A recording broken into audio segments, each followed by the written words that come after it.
sent a poll out this week because the Labour Party is now encouraging people who are not members of the party to become parliamentary candidates.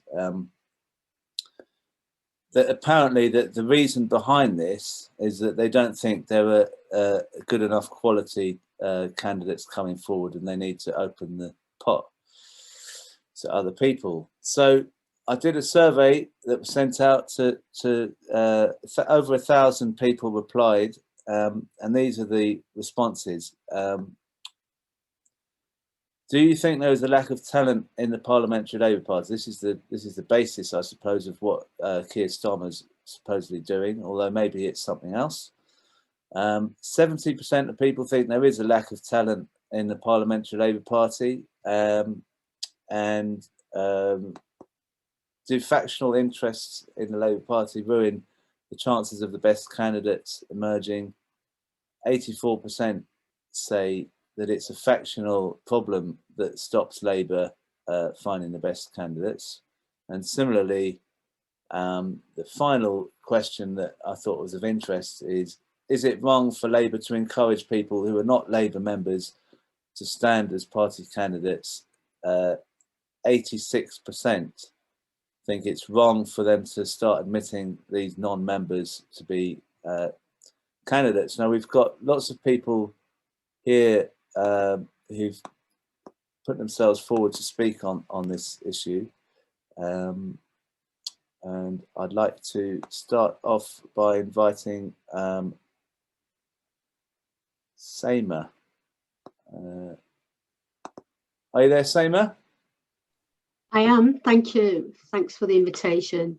So what do you think about the way Labour selects candidates for MP to become a possible MP? What's your experience of that, and how do you think it could improve? I indicated I'd speak on that in terms of it's twofold really, because the question was about councillors and MPs.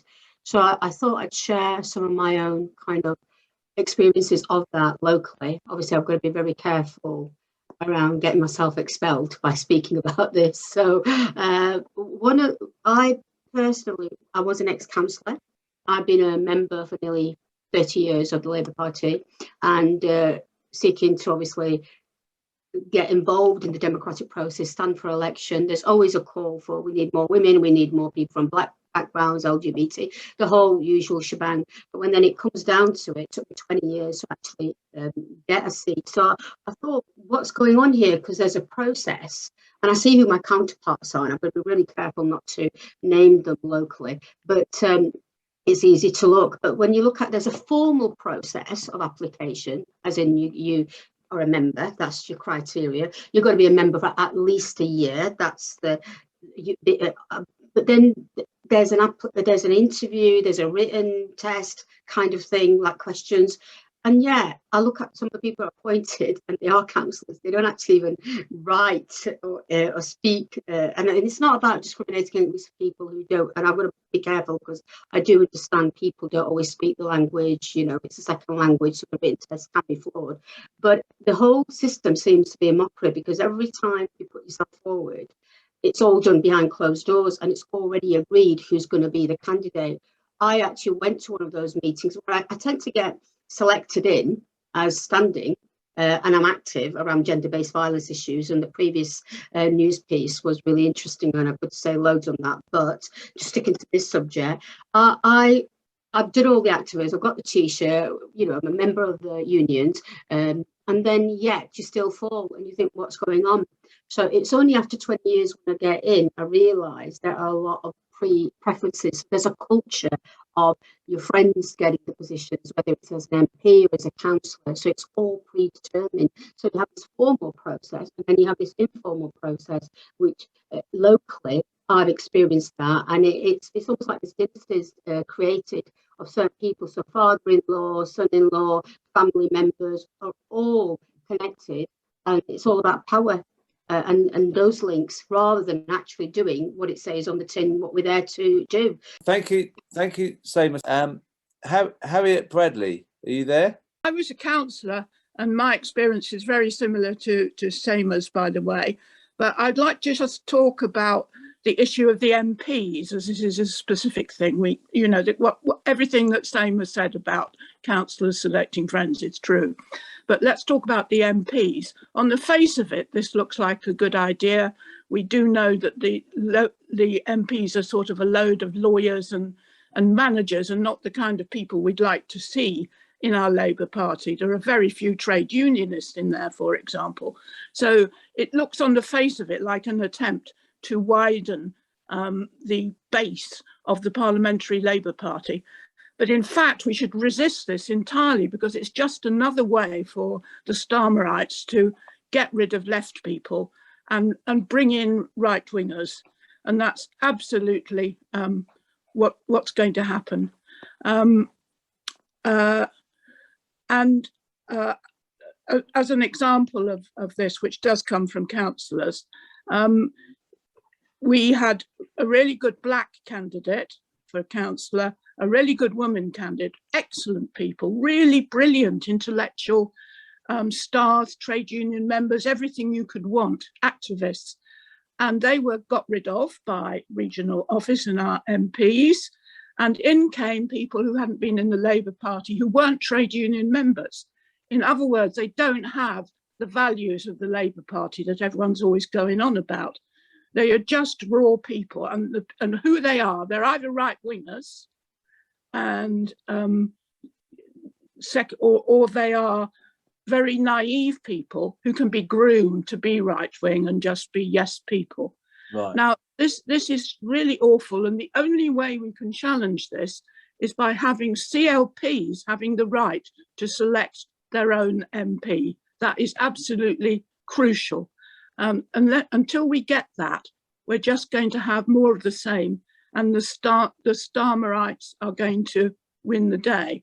Having said which, after the expelling of Ken Loach, I've sort of in despair for the Labour Party anyway. I should like to see a new party of socialists coming, I have to say. I think it's about time. And John, you can be our Prime Minister. Because you're great and you know so much.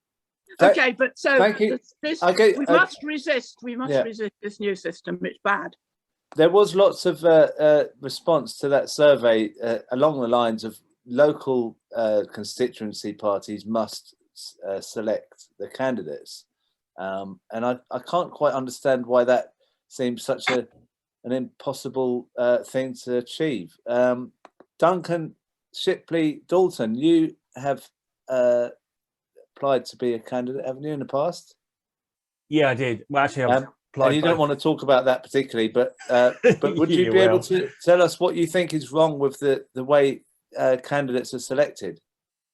Yeah, I mean, I would agree with the previous speaker there that the fundamental of this is that it should be by way of grassroots democracy. So what I would want to see is for the CLPs to have complete agency in choosing their own candidates, and it be done by an absolutely fair and open process that allows the members in the CLP to talk to, question, examine potential candidates as closely as they want to up until making a decision. I mean, what you have at the moment is a situation where even when the CLP theoretically makes the decision, the ward meetings are done in such a way that the candidates can't actually go to the ward meeting. So you've got ward members who are choosing which candidate they want to endorse that goes forward for potentially going onto the long list, but they can't actually question or talk to or hear from those candidates in a meeting before they make that decision. I mean, that's a ridiculous situation.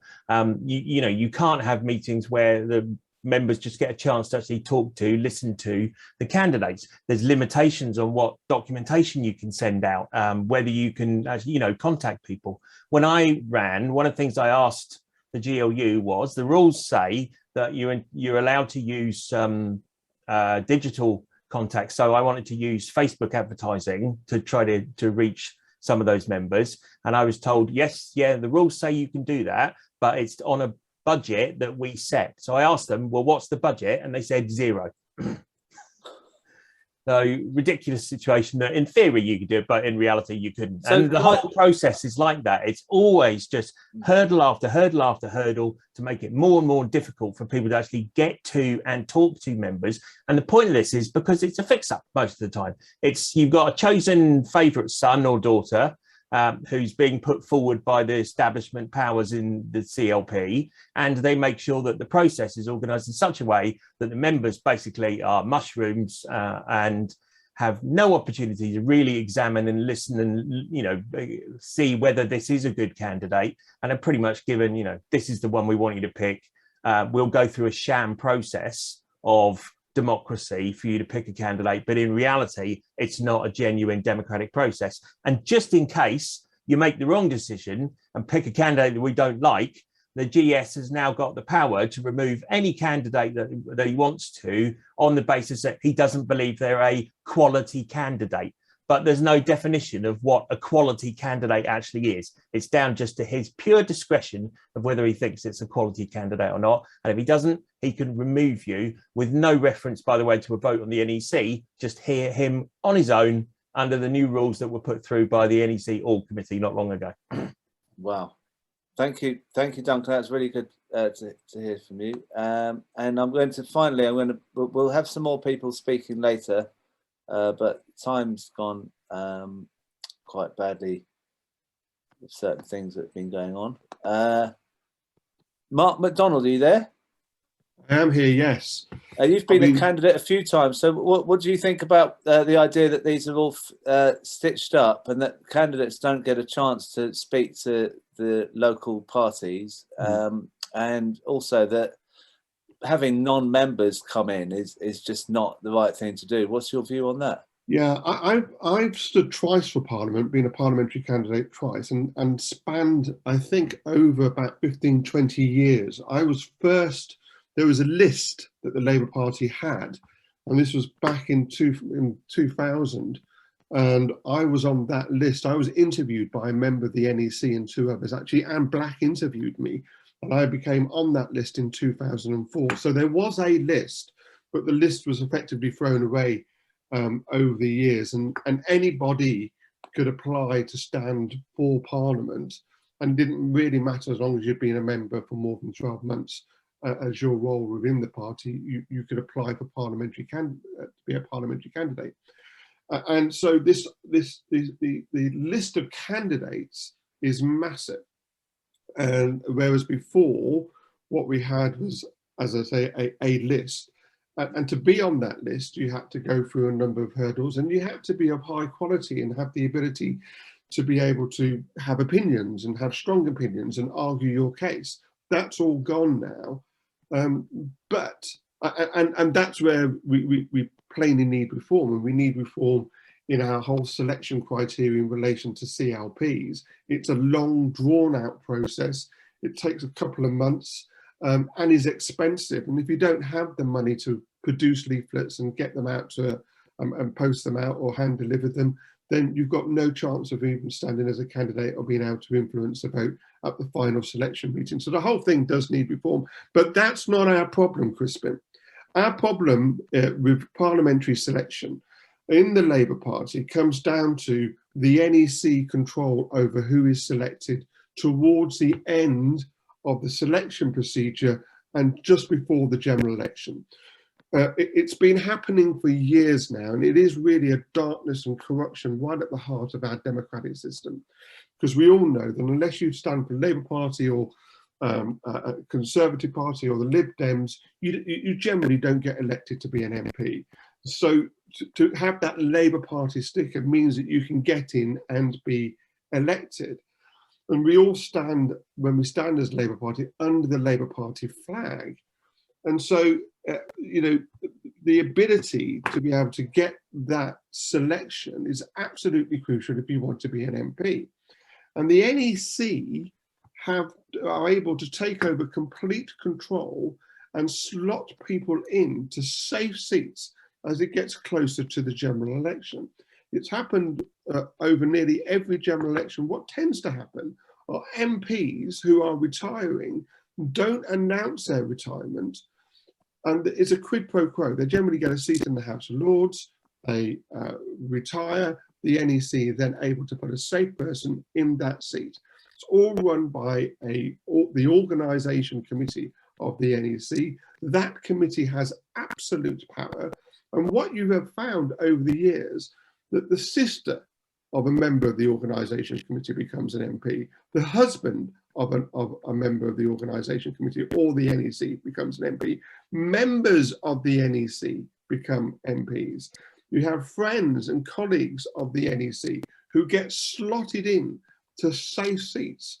Our parliamentary party and our backbenchers are stock full of people who have got there in essence by being able to get the tap on the shoulder because they are relatives or friends of members of the NEC. And that's our biggest problem within our system and needs complete reform. I can agree completely with Duncan. It should go completely to the CLP. And it is a darkness, I'm afraid, in the centre of our democratic process. And sadly, the left has that problem as well. The left have been doing it. In 2017, I remember in 2017, when we had that last call for general election, it went completely to the NEC. There were 3 lists that were produced.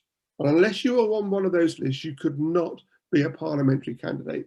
One list was Jeremy Corbyn's office list. The other list was Tom Watson's list. And the third list was the trade union list. And unless you were on that list, and they all sat down in a room, 4 or 5 people, and divvied up the seats between them. And on the back of that, many of them became MPs. And unless you got on that list, that was it. Wow. And so we have a real problem with the NEC control over selection of safe seats. People can get seats that are not safe, that they're never going to get wins, and we go through the whole procedure of being able to do it. But if you want a safe seat, in many of the cases, it's the NEC that got control, and it's dangerous, and they've done it for many years. All right. Thank you, Mark.